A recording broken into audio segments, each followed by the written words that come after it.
here, ma'am, Senior Gynae Endoscopic Surgeon, Dr. Rashmi Vats, Director, Guru Kripa Hospital. I want to invite Dr. Bipasa Sen, ma'am, Vice President, IMS, for keynote, Workplace and Menopause, Policies and Practical Support.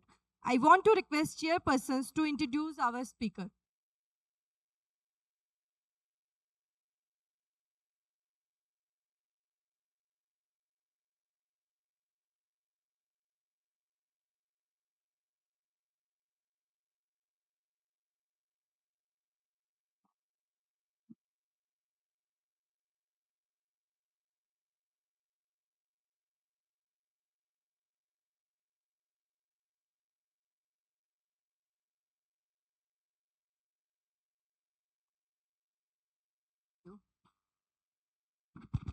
Hello. I want to introduce Mrs. Bipasa Sen. She is a consultant gynecologist from Kolkata. Her current affiliation is the Vice President IMS Society. She has been holding some important general IMS 2024 to 25. She has been the treasurer of IMS 22-24. Times of India Award for the outstanding contribution to healthcare on Women's Day. Madam, the stage is yours. Thank you. Thank you. First, good morning. Very good morning to all. And first of all, I would thank the Raipur Menopause Society for inviting me to talk on this very important topic. Actually, what happens, we go on discussing in all conferences, we go on discussing about many problems of menopause, what happens, what should be done, what should not be done, all these things. But this particular topic, which is very practical and very relevant in at today's situation, that workplace and menopause.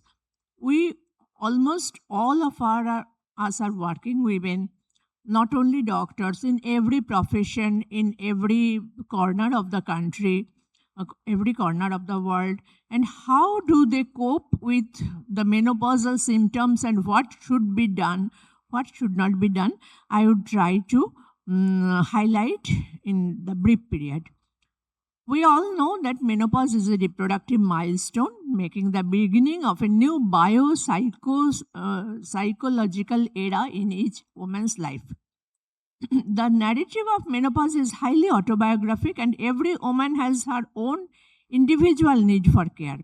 With improved knowledge leading to disease prevention and treatment, women's post-reproductive and post-menopausal lifespan has been significantly extended worldwide. Now, women constitute a significant part of the workforce, yet maintain their role as mother and homemaker. So, dual role as a lady in workplace as well as the mother and homemaker or the pivot of the family.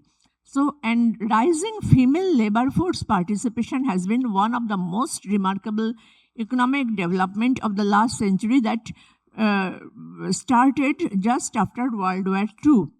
At the end of World War II, only 18% of people thought that a wife should work even if her husband was able to support her. But in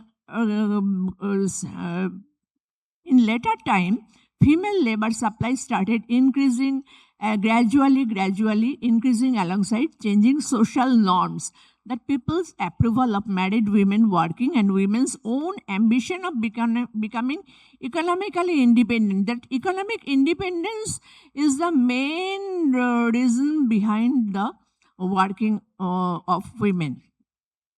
Until and unless we are economically independent, we cannot fulfill all our dreams. We cannot help others. We cannot get strong base below our feet. So economic independence is a must in today's world. And globally, there are 4.17 billion men and 4.13 billion women. That is the global statistics. That means women constitute 49.7%, a little less than 50% of population. And life expectancy of female is a bit more than male.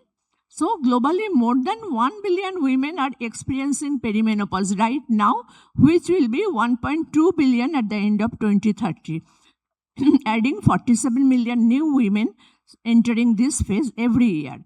And of global working age population, women account for over 40% of total labor force. What are the major working field of women? We don't believe. I also didn't know before I started working for this presentation that in India, most labor force is in agriculture. Women labor force is in agriculture. Then manufacturing work like textile, tobacco industries and other factories, beady binding, all these things, there are many, they are run mostly by female labor. Then construction work, they are not mason, they are mainly helper to the masons. And then teachers constitute 4 to 5%. Gradually, the white collar job, women in white collar job is naturally less than in blue collar job. Doctors and engineers collectively constitute 2%, and in business, there are 2 to 3%. This business starts from small retail shop to tailoring, local trade, market vendors to entrepreneurs also. And other blue collar job women, they constitute 20 to 25%. Anyway, this is the major working field of women in India. And there are 5 C's of women workforce if we think broadly. That is caring, catering, clerical, cashiering, and clearing. Caring means that constitute the children, nursing, elder care, the ayahs at our home, the helper at our home. And then catering means food preparation, food distribution, food service, and not only as business, but also at home. Then clerical, we all know office work, secretaries to general office roles. Cashiering in retail sales. Clearing means housekeeping, janitorial service, and domestic work. These are the main 5 C's of women workforce. Here are some pictures of women working in different fields. Doctors, teachers, in agriculture as helper to mason, everything. How many working women are leaders at their field? This is a very important. Out of all the women, only 20%, be it in corporate job or business or creative work, or political role, they are the leaders, while in case of men, 66% of working men work as leaders in their respective working field. So here is the question of being bossified to work under someone, and that is a constant reason of anxiety, irritability, everything. And there is an untold gap while discussing working place of women. Globally, near about 2/3 of prime age women, that means 25 to 54 years, they are involved in unpaid caregiving, irrespective of their working status. Unpaid caregiving also should be considered.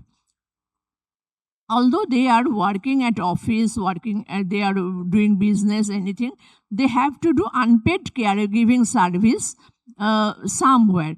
Not only in their family, but they also look after their friends. By nature, women are like this.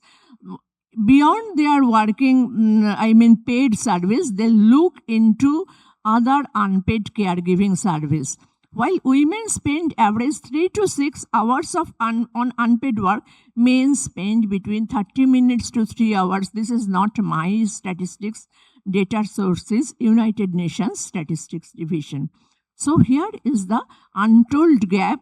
While the women are always busy, not only at workplace, but also at home, at social gathering, everywhere. And this is a picture, women in the workforce, the red sign is the indicate 15%. My time is over.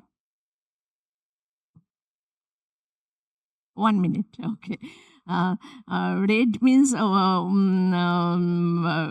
less workforce, and blue means more workforce. You see, India is in between 32 to 42%. Why menopause matters at workplace? The average age of menopause is 46.5 years. Retirement age is from office work is around 60 years. So women pass through perimenopause, menopause, and a fair part of postmenopausal period while at their work. Moreover, they approach their peak career at workplace during this period. And what is the impact of menopause? We know experience of menopause transition vary enormously among women. Up to 1/3 of women face severe symptoms. Impact of menopause at workplace. How does it impact? There is physically hot flash, urinary symptoms, fatigue, all these things. Psychological, we know mood swing, anxiety, loss of confidence, and also there is memory lapses and reduced concentration, brain fog. Apart from this, sleep disturbance and distressed sex life can affect next day's work also. What are the problems leading to reduced quality of life? Symptoms can affect productivity, confidence, and well-being, and lack of awareness often lead to stigma, complex, and silence. In order to balance between career and family, there is often trivialization of their own symptoms during menopause transition. Madam, you have to give me 1 or 1.5 minutes more. So I will discuss that. Workplace consequences are absenteeism, reduced or failed engagement, career stagnation, and early retirement, which is very, very crucial at this age. The workplace consequences. And what are the workplace barriers? There is lack of awareness, stigma, embarrassment, inadequate workplace policies. Excuse me for 1.5 minutes. Inadequate workplace policies, limited flexibility, and poor workplace environment. So what are the solution and support system? Employer has some role that to look after employee well-being, supporting menopausal employee by providing resources, psychological support. They can improve retention rate and entrance workforce productivity. Flexible work arrangement is also good, offering flexible schedules, remote work option, work from home to maintain productivity. Temporary workload adjustment. Some non-disturbed women can take over some part of their workload to help them cope with their menopausal symptom. And environmental adjustment is very important. That is comfortable breathing uniform, especially in case of police, factory workers, easy access to drinking water, desk placement near windows if there is no AC area, and adjust overall thermostat and access to cooling arrangement for these working ladies. Educational resources, providing information and menopause its system and coping strategies through leaflet, magazine, in interactive seminars conducted by professionals, and implementing wellness program that focus on diet, nutrition, role of exercise, stress management like this. And establishing open communication channel for women to discuss their needs, seek support, cognitive aids like calendar reminder, dictation software. Legal and policy consider anti-discrimination principles between male and female workers, equality and inclusion policies, and occupational health. Women also have to look after themselves by this thing: healthy diet, regular exercise, stress management, maintain sleep hygiene, smoking and alcohol reduction, and regular medical consultation. These are the pictorial forms of how to stay healthy at menopause. So the key takeaways are menopausal symptoms can significantly affect workplace performance. Awareness reduces stigma, supportive workplace environment, improve productivity and employee well-being. Open communication and policy support is essential. Employers should promote empathy, inclusivity, understanding, maintain confidentiality, which is very important. So thrive, not just survive. Own your menopause journey wherever you are. Thank you. Thank you, chairpersons, for giving me 1 or 2 minutes.